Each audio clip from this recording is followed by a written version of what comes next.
समाचारों पर तो दिल्ही और मुंबई एक्सप्रेस वे पर बस में भीषण आग लागी है।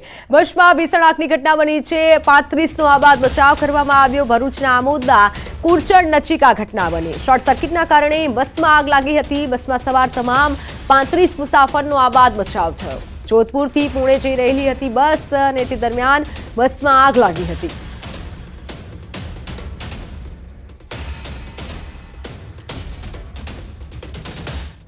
भावनगर में भारे वरसादथी जिल्लाना 9 मुख्य जलाशयों पाणीनी पुष्कळ आवक थई रही है। शेत्रुंजी डेम में 8117 क्यूसेकनी पाणीनी आवक नोंधाई। शेत्रुंजी डेमनी सपाटी 32 फूट 9 इंच पर पहुंची। उपरवास में पड़ेल सारा वरसादना पगले शेत्रुंजी डेम में नवा नीरनी आवक थई। जिल्लामां सतत चौथा दिवसे पण मेघराजाए धमाकेदार बेटिंग करी है। जिल्लाना महुवा, उमराड़ा, वल्लभीपुर, पालीताणामां धोधमार वरसाद वरस्यो त्यारे शहेरीजनोने पाणीनी समस्यामांथी मुक्ति मळी है।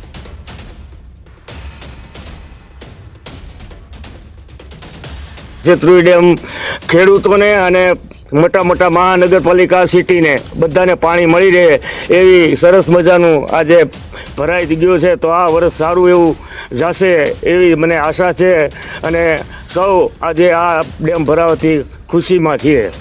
हालमां काल राते 90% डेम भराई गयो छे अने सतत पाणीनी आवक उपरथी चालू छे अने हालमां डेमनुं लेवल वधे छे।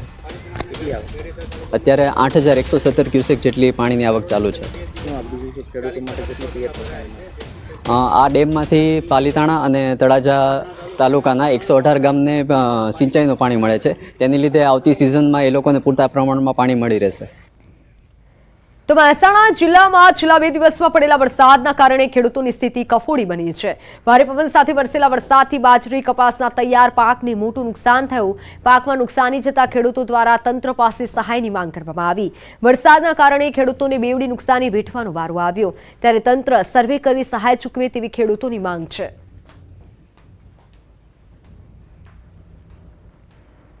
પાક ફેલ કર્યો હોય, કપાસ પણ ફેલ કર્યા, પાણી ભરાઈ ગયો છે। વત્તા એરંડા જે ઉગતા હતા સાહેબ એ ઉગતા એરંડા બીજી વારના વાયા તો પણ ફેલ કર્યા। એટલે અમને તો સરકારશ્રી તરફથી અને અમારું જીવન બધું ખેતીવાડી ઉપર જ છે। ખેતીવાડી ઉપરના બેહીએ એ સહાય આપવા સરકારશ્રીને વિનંતી કરીએ છીએ। ખેતીમાં દિવેલામાં, બાજરીમાં, જુવારમાં, કપાસમાં, અડદ, મગ દરેક પાક ફેલ થઈ ગયા છે। પાણી ભર્યું એના કારણે કોવાઈ ગયો છે અને બાજરી પણ બિલકુલ પડી ગઈ અને બાજરીની અંદર દાણા ઉગવા માંડ્યા અને કપાસની અંદર જેના દાણા જે ઉગવા માંડ્યા અને કપાસની પેસ્ટો બધી રૂ નીચે પડી ખરાબ થઈ ગયું, કાળું થઈ ગયું છે। એ અમને એનો ભાવ પણ મળવાનો નથી।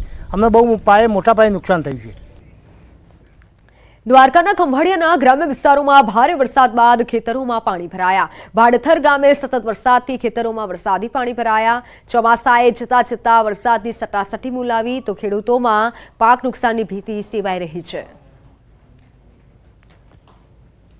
દેવભૂમિ દ્વારકા જિલ્લાના ખંભાળિયા તાલુકાના ભાડથર ગામે ખાબકેલા ધોધમાર વરસાદના કારણે ખેડૂતોના ખેતરોમાં પણ પાણી ભરાઈ ચૂક્યા છે। આપ સીધા દ્રશ્યોમાં જોઈ શકો છો।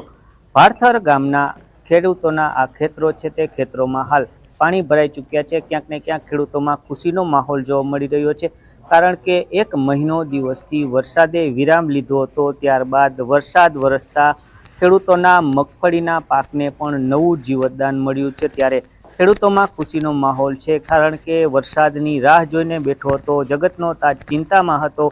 મગફળીના પાકને પિયત આપવાના સમયે જ વરસાદ વરસતા ખેડૂતોમાં પણ ખુશીનો માહોલ જોવા મળ્યો છે। મુકુંદ મોકરિયા, ન્યૂઝ 18 ગુજરાતી, દેવભૂમિ દ્વારકા।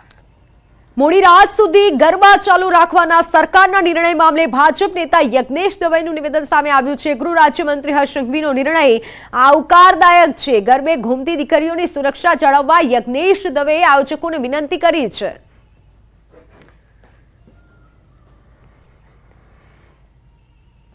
એવા ગરબાના તહેવારને મોડી રાત સુધી ચાલવા દેવાના ગુજરાત રાજ્યના ગૃહમંત્રી શ્રી હર્ષભાઈ સંઘવીના નિર્ણયને આવકાર આપીએ છીએ।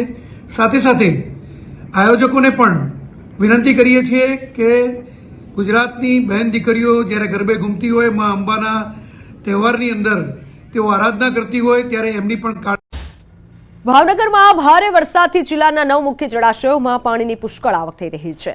શેત્રુંજી ડેમમાં 8117 ક્યુસેકની પાણીની આવક નોંધાઈ. શેત્રુંજી ડેમની સપાટી 32 ફૂટ 9 ઇંચ પર પહોંચી. ઉપરવાસમાં પડેલ સારા વરસાદના પગલે શેત્રુંજી ડેમમાં નવા નીરની આવક થઈ. જિલ્લામાં સતત ચોથા દિવસે પણ મેઘરાજાએ ધમાકેદાર બેટિંગ કરી છે. જિલ્લાના મહુવા, ઉમરાળા, વલ્લભીપુર, પાલીતાણામાં ધોધમાર વરસાદ વરસ્યો. ત્યારે શહેરીજનોને પાણીની સમસ્યામાંથી મુક્તિ મળી છે.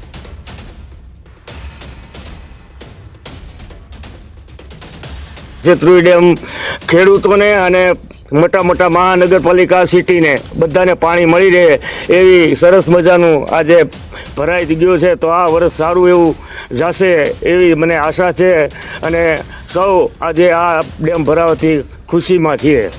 હાલમાં કાલ રાતે 90% ડેમ ભરાઈ ગયો છે અને સતત પાણીની આવક ઉપરથી ચાલુ છે અને હાલમાં ડેમનું લેવલ વધે છે. અત્યારે 8117 ક્યુસેક જેટલી પાણીની આવક ચાલુ છે. આ ડેમમાંથી પાલીતાણા અને તળાજા તાલુકાના 118 ગામને સિંચાઈનું પાણી મળે છે. તેની લીધે આવતી સિઝનમાં એ લોકોને પૂરતા પ્રમાણમાં પાણી મળી રહેશે. તો મહેસાણા જિલ્લામાં છેલ્લા 2 દિવસમાં પડેલા વરસાદના કારણે ખેડૂતોની સ્થિતિ કફોડી બની છે. ભારે પવન સાથે વરસેલા વરસાદથી બાજરી, કપાસના તૈયાર પાકને મોટું નુકસાન થયું. પાકમાં નુકસાની જતા ખેડૂતો દ્વારા તંત્ર પાસે સહાયની માંગ કરવામાં આવી. વરસાદના કારણે ખેડૂતોને બેવડી નુકસાની વેઠવાનો વારો આવ્યો. ત્યારે તંત્ર સર્વે કરી સહાય ચૂકવે તેવી ખેડૂતોની માંગ છે.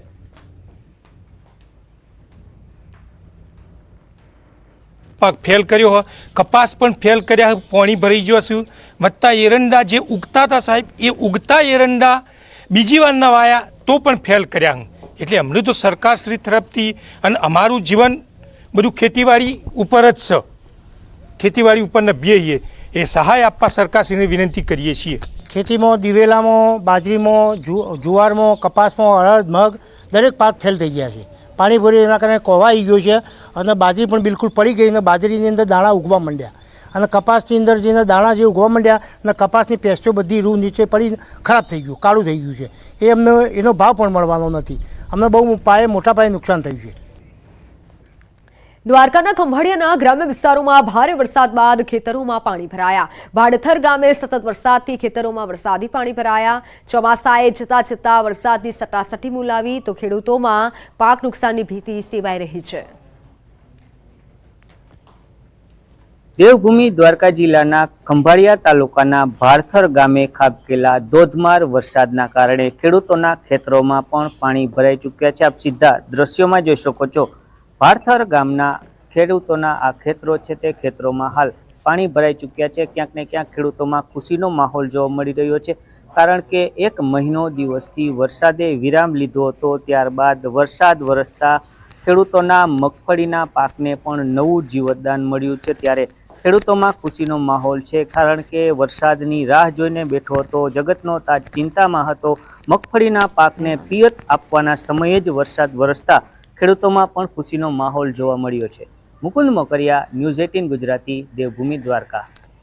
મોડી રાત સુધી ગરબા ચાલુ રાખવાના સરકારના નિર્ણય મામલે ભાજપ નેતા યજ્ઞેશ દવેનું નિવેદન સામે આવ્યું છે. ગૃહ રાજ્યમંત્રી હર્ષ સંઘવીનો નિર્ણય આવકારદાયક છે. ગરબે ઘૂમતી દીકરીઓની સુરક્ષા જાળવવા યજ્ઞેશ દવેએ આયોજકોને વિનંતી કરી છે.